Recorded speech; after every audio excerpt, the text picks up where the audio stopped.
Hello and welcome to another episode of Discover with Spinati. Today is Saturday, May 18th, I believe. Yes, it is. Saturday, May 18th on a long weekend. Victoria Day is this Monday. And so, more than likely, you are watching me because there's nothing better to do, or because you're waiting in anticipation for Dr. Spinati to come online so that he can teach you a few things on how to improve your life. Because it's either I talk about how to improve your life or I talk about how to improve your oral health. Well, today we're talking about the former. So, today we're talking about the brain efficiency and how that is the route towards the habits of your life. Now, why is it that I talk about habits and why is it that I'm talking about a habit? It's because anytime that you want to change anything about your life, anything at all, whether it's your weight, whether it's your relationship, whether it's the way that you see yourself, whether it's the way that you think, whatever it is that you want to change in your life, the first thing you have to examine is how have you been doing whatever it is that you've been doing throughout your life that got you to the point that you are today. Because more than likely, that thing is something you don't even think about. And that is called a habit. Now, it's really cool. The reason why I say it's really cool is because habits in general are things that we've evolved in our brains for us not to think about. So if you have ever driven a car, if you drive a car, more than likely you've driven a car on autopilot, meaning you're doing a bunch of other things at the exact same time that you're actually conducting a vehicle that could potentially be a hazard on the road if you don't pay attention. However, because your brain has been programmed to be incredibly efficient, it has developed this thing called habit. And it's simply a way for your brain to rewire itself so that it can do things without you consciously putting effort into it so that your brain can do other things at the same time. And the whole point of doing this that our brains have developed is so that we can become more efficient, conserve more energy, and so then our brains don't have to be so big so that we can do multiple things without having to think about them.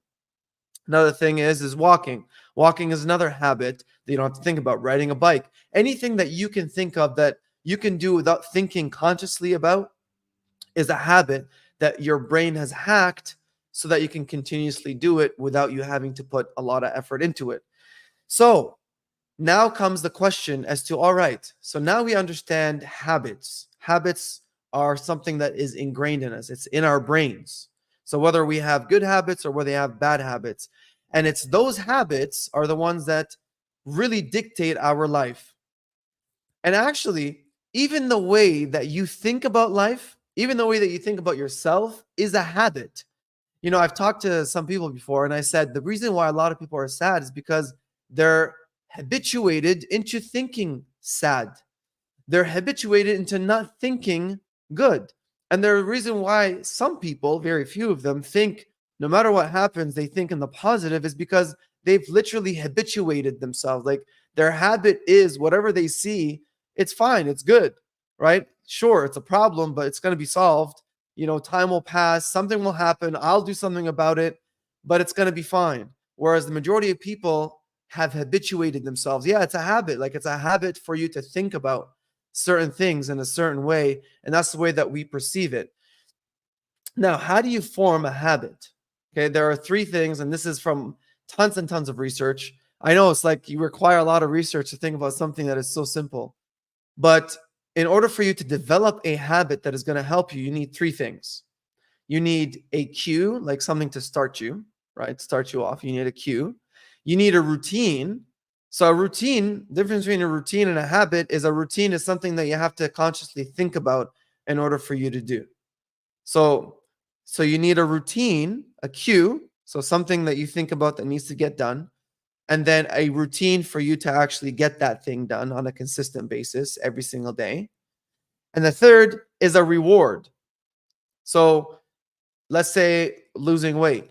Okay, so in order for you to lose weight, well, I mean, there's a reason why you're out of shape. It's because you've developed a bad habit of you not taking care of yourself. You're probably eating too much junk food. You're probably not going to the gym. You're probably not sleeping well. You're probably not drinking enough water, and etc., etc. And so now you have to break that habit by developing a new one. So by developing a new one, so then now you have to time your alarm, you have to put your shoes beside your bed, because now you're trying to introduce something, a routine that is trying to fulfill a cue so that you can get the reward. Once you start getting the reward, so once you actually see yourself losing weight and you're actually satisfied, that will push you even more to do more of the routine. And then a part of, because now you've become more rewarded, a part of that routine has now become more of a habit. So now instead of you reaching for that bag of chips, now you don't have that inkling anymore. You don't have that habit. Okay. Or if you want to call it a craving, whatever you want to call it, you don't have it anymore. So that's how it works. Now, there is a book, and by the way, this is from the book called Atomic Habits by James Clear. Highly recommend it. So now, going back into a little bit more history with regards to someone who basically developed this whole self-help genre, a man by the name of the late Stephen Covey. So Stephen Covey came up with this book called The 7 Habits of Highly Effective People. 7 habits of highly effective people. So he deciphered through interviews and research. He did thousands and thousands of interviews and hours and countless hours of research. And this book by itself, by the way, has sold over 15 million copies worldwide. And I believe it was since 1999. Don't quote me on that. But it's basically one of those like very seminal books, like those important books that you basically should be reading every year, because it is the secret recipe. And I know there's a lot of these like offshoots right now with social media and all this new books that are coming out, but they're basically grounded in this book called The 7 Habits of Highly Effective People. So if you want the source on where everyone's getting their main ideas from, it's this book. It's one of them is this book. 7 Habits of Highly Effective People. So then now you're like, all right, well, now I understand what habits are. I understand how to form them. Now, what are the habits that I should be forming? Right? And this is the book. The book is The 7 Habits of Highly Effective People. The first habit, and they're in order, by the way. So I'm going to cover the first one. The first habit of being a highly effective person. So what's the opposite of being effective? A loser. Okay, let's not sugarcoat it. The opposite of being effective is you're a loser, right? You're not a winner. To be a winner, you have to be effective. So 7 habits of highly effective people is 7 habits of winners, right?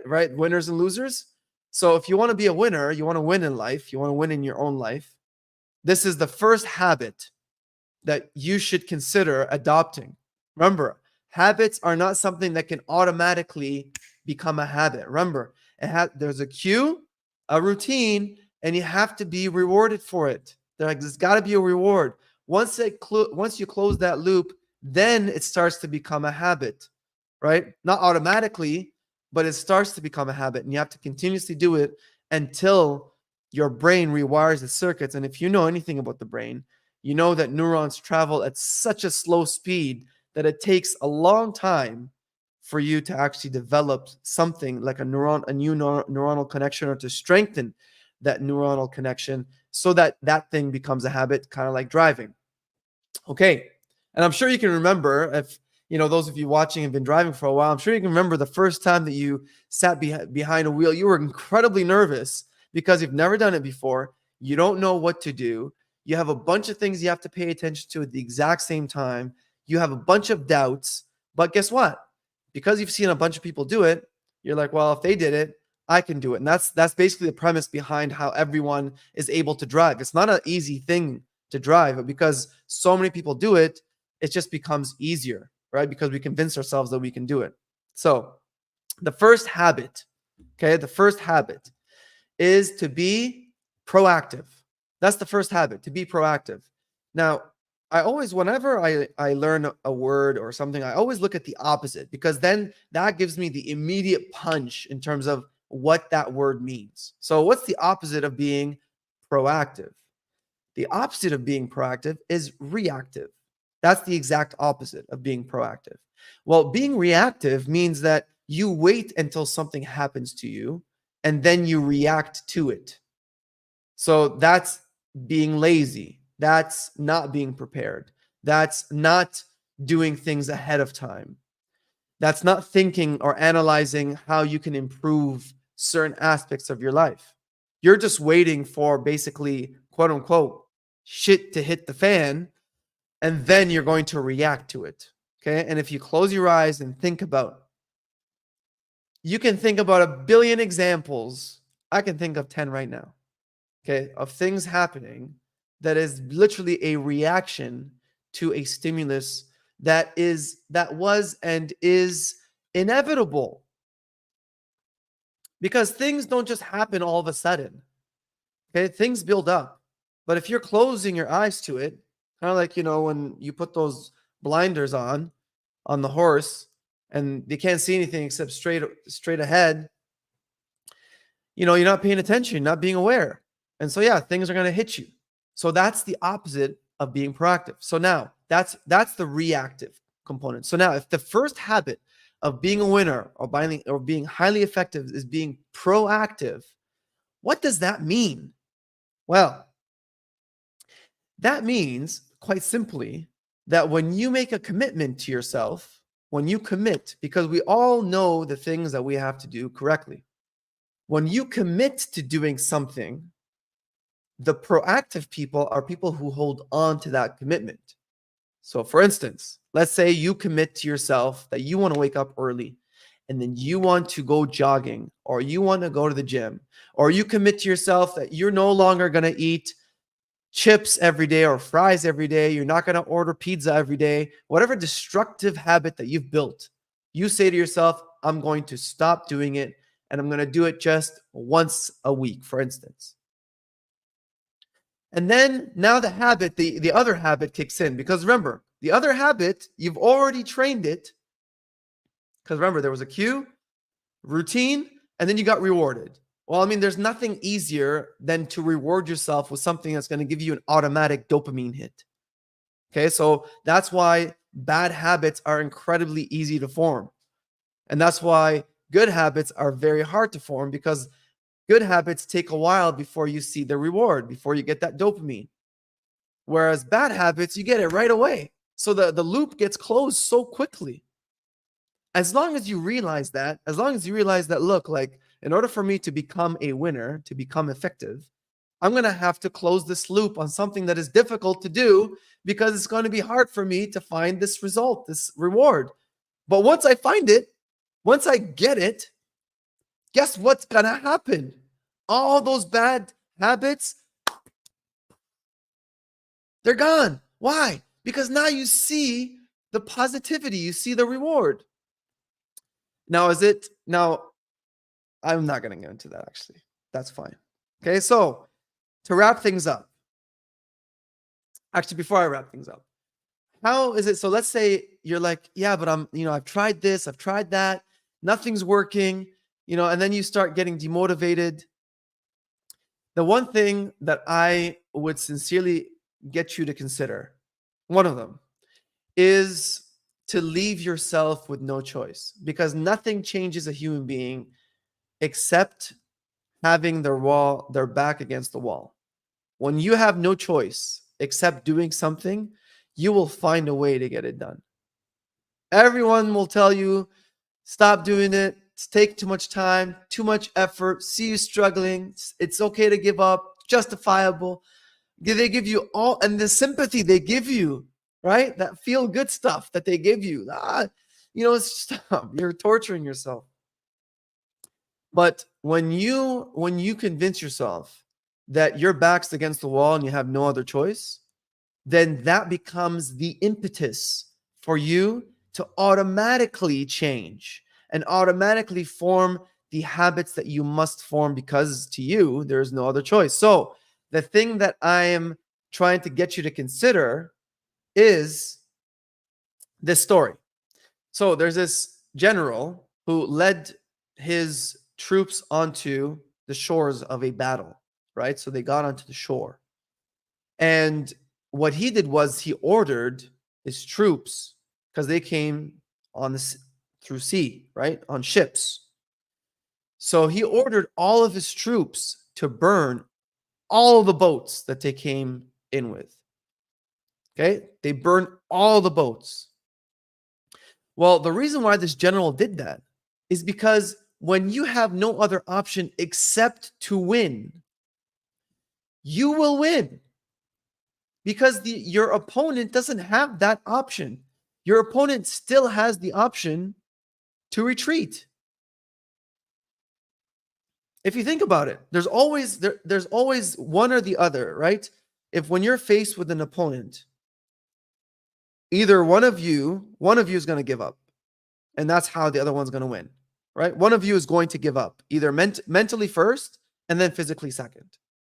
So that general said, burn all the boats, because now when you burn all the boats, you have no choice. You can't retreat anymore. There's nowhere to go, right?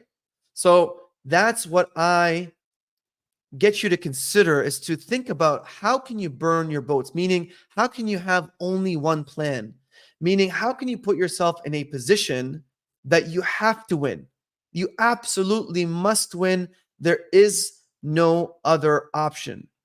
And then that habit of being proactive starts to show up, because to you, and yes, is it going to be painful? Yeah. Is it going to be difficult? Absolutely, it's going to be difficult. But because you leave yourself with no choice, now that big component of you having a choice of whether or not you want to order that pizza, it's no longer on the table. So one of the things that people have done, people consistently do, is they publicly announce something that they're going to do and get accomplished. For instance, one of the things that some people publicly announce is they say that in, I don't know, 3 months, I'm going to lose X amount of weight, right? And then they put themselves out in public. Now, when you do that, you literally have burnt your boats, because the other alternative is something that is so anti-human, meaning you don't want to embarrass yourself, right? You don't want to embarrass yourself in front of your friends and family, that you leave yourself with no choice but to lose the weight that you said you're going to lose. That's one example. I'm sure you can think of other examples, but that is like the quickest way for you to form a habit and see that result, so that that habit becomes incorporated as part of your brain. And then you can move on to the next habit. Okay. The more positive habits, and I recommend that you read this book, The Atomic Habits. The more positive habits that you form, the more successful you will become. And the other book that I said, in case you missed it, is The 7 Habits of Highly Effective People. So once you master the first one, go on to the second ones, and so on and so forth. Have yourself a wonderful Saturday. May you achieve the habits that will get you the success that you want and the happiness that you desire. Until next time, keep smiling. Good night.